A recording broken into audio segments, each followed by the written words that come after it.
I'm going to talk a little bit about my journey after Hurricane Katrina. In 2005, I watched my city submerged underwater. I didn't live here at the time.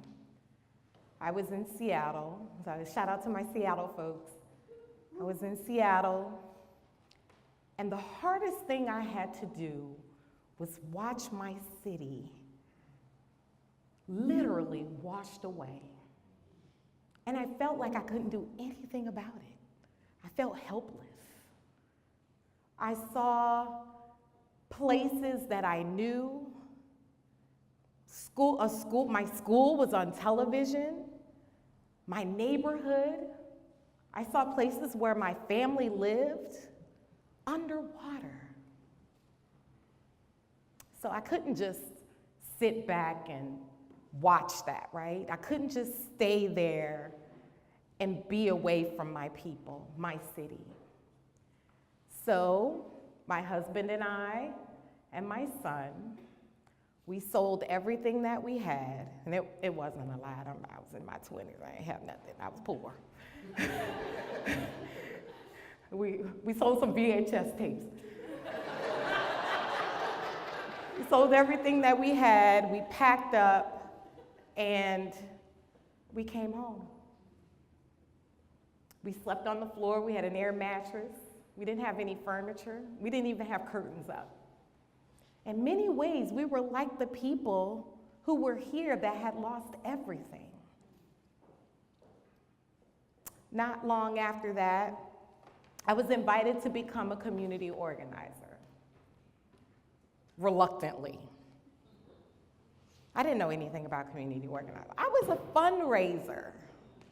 I was a fund developer. I worked for the largest campaign in the country, for the largest nonprofit in the country. I didn't know anything about policy, community meetings, but I had to do something, right? So I said yes, and I joined the fight. Katrina came, and she was the great equalizer. Didn't matter if you were black, white, rich, poor, everyone was affected. 400,000 people were displaced. 80% of the city underwater. So I joined the fight. 2008, Barack Obama, during his campaign, said, "Community organizing, it's awesome." He made it sound so sexy, right? He made it sound like it was so awesome. Fight, social justice, change the community with a single protest, community organizing. He made it sound like it was like being a superhero. In a lot of ways it was, because we were able to give voice to the voiceless and give power to the powerless. But what I valued more than anything else was the relationships. As a faith-based community organizer, we followed a model that was rooted and grounded in relationships. As ministry leaders, we're committed to being followers of Christ, to feed the hungry, to care for the orphans and the widows, to seek out the lost. But are we committed to relationships? We spend a significant amount of time thinking about ministry, talking about ministry. We have deep theological debates about why we're in ministry and how we're going to be in ministry. And our really smart folks come up with all of these plans for ministry. But do we take the time to think about who we're in ministry with? The who challenges us to examine the people who we're supposed to be in ministry with. In the Methodist Church we pride ourselves in having open doors, right? We have a little tagline that says so. We have ministries that recruit people in, programs that keep them there, procedures that make sure that they're safe while they're in our care. But doors are bi-directional. It's not just for coming in, it's for going out.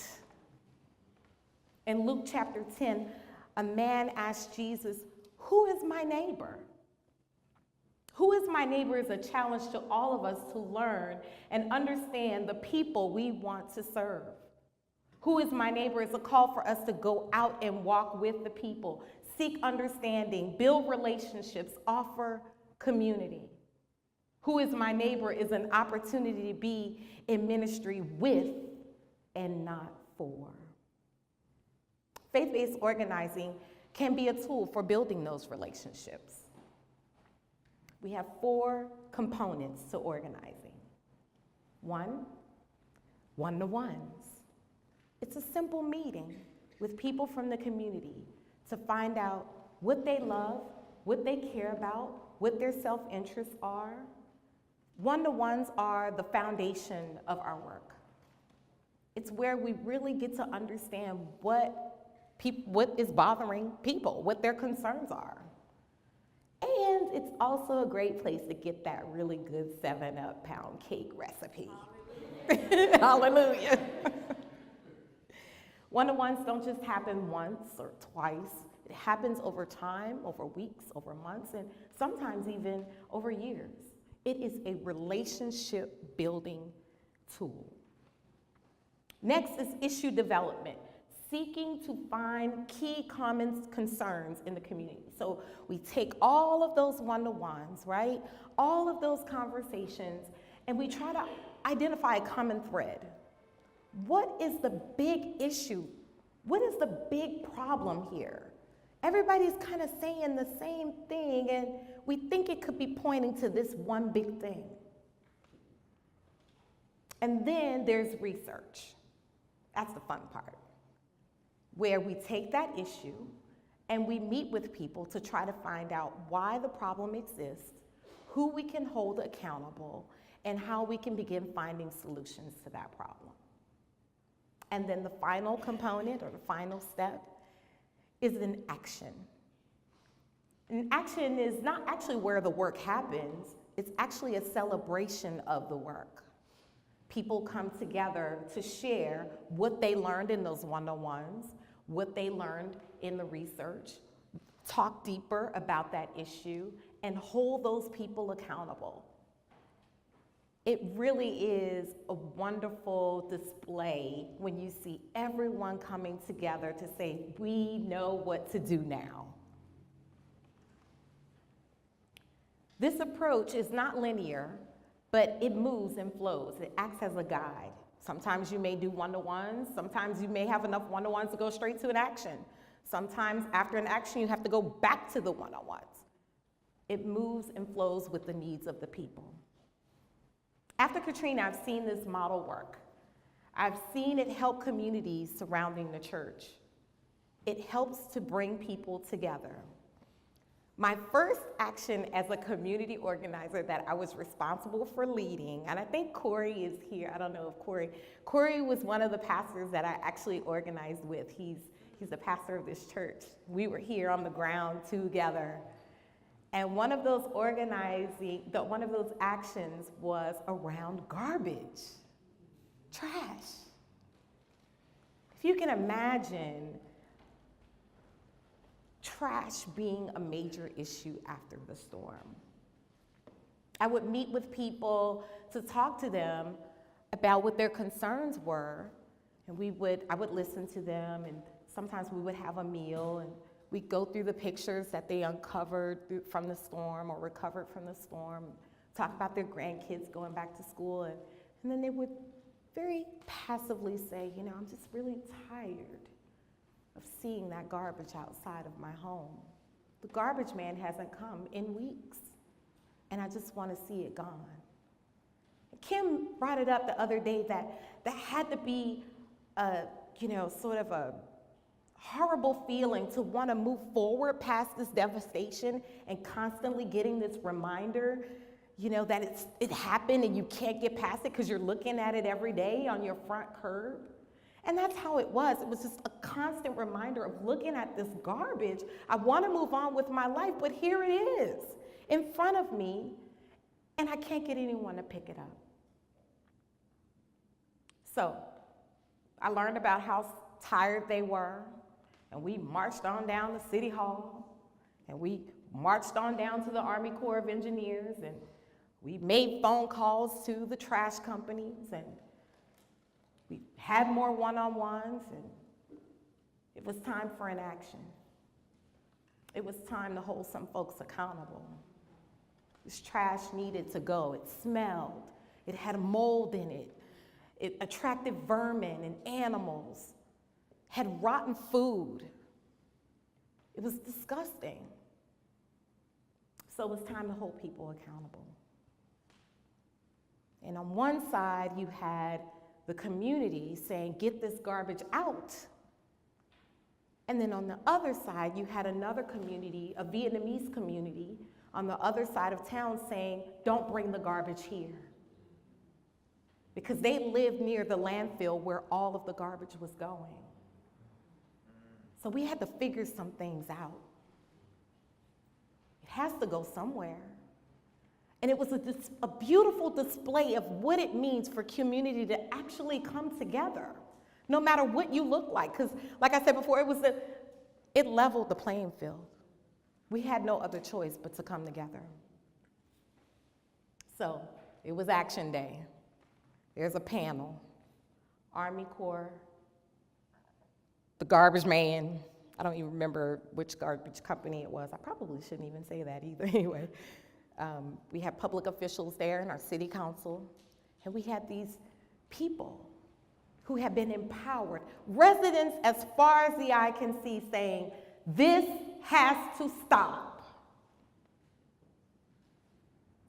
And that day I learned that little victories count.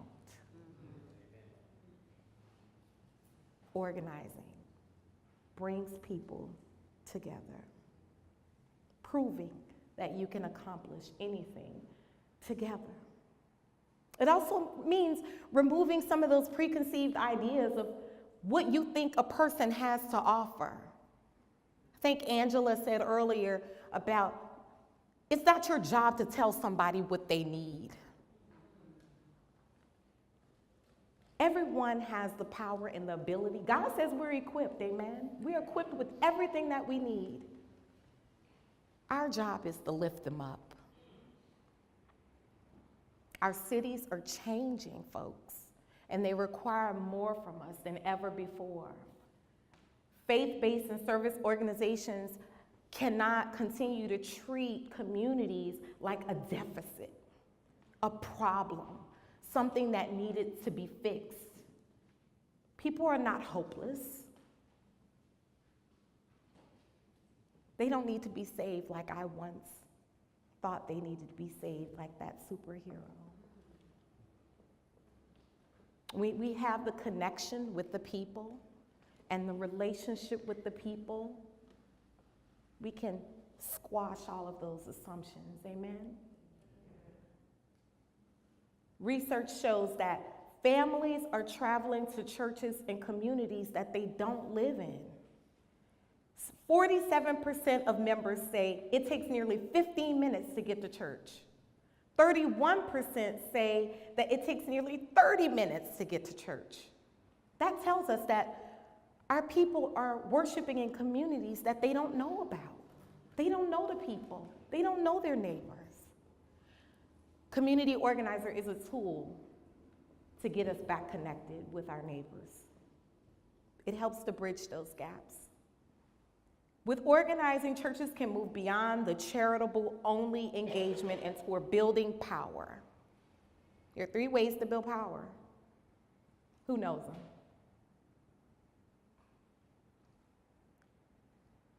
Money, influence, people.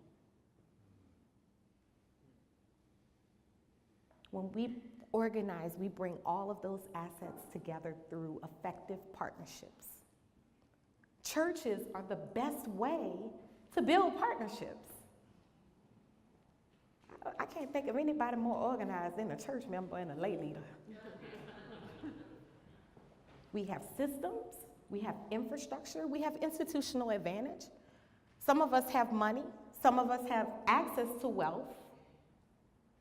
Some of our churches are sitting on a pile of money with no people, but we're not gonna talk about that today. It's a whole nother talk. Organizing helps us build these partnerships, and they help us leverage the assets that are already in our community. And some of the churches have figured out that community development corporations, or CDCs, are a great way to sort of jumpstart that economic development, that economic revitalization. And CDCs provide programming for seniors, programming for youth. They address food deserts with food banks and urban gardens, and some CDCs have gotten into housing, so they provide affordable housing at a time where gentrification is real. So churches have figured out how to use these CDCs as an arm of their ministry. Our communities are a sea of untapped treasures hidden beneath the surface, waiting to be discovered. When we change our mindset of a deficit approach to an asset approach, we unlock those possibilities. The reality is that the system does exist. There is a system that keeps people poor. Institutional racism is real and alive,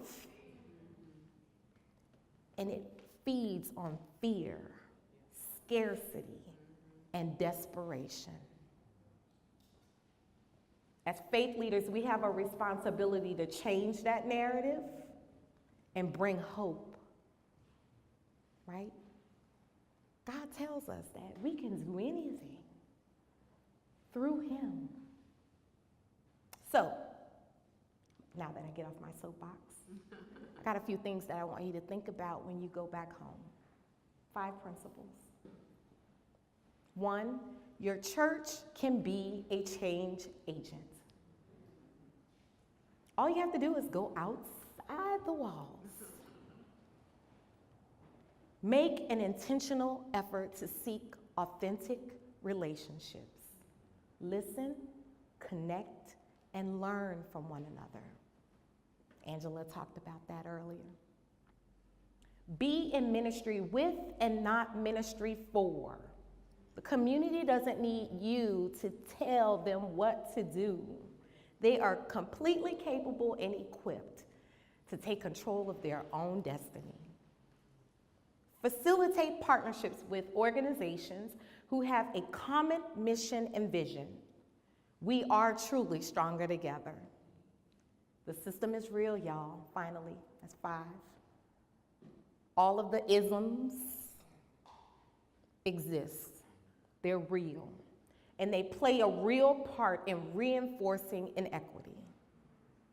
If you are not aware of it, or don't want to be aware of it, you're part of the problem. Either ouch or amen goes right there. I would be remiss if I did not include the most important part of faith-based organizing, and that is reflection. There's a time to be active, and there's a time to be still. Thinking about where you've been, where you're going, and where you are. There's a blessing in recognizing where you are and the people who are walking along with you and how they've changed you just as much as you've changed them. Most importantly, it reminds us of our connection to God and our connection to our call and purpose. Reflection reminds us to never lose sight of the people. Yes, the people. The people who are filled with so much goodness, so much light, ready to be the prophetic voice, ready to speak life, ready to speak prosperity, to reclaim and speak truth to power. They're ready, church. So go,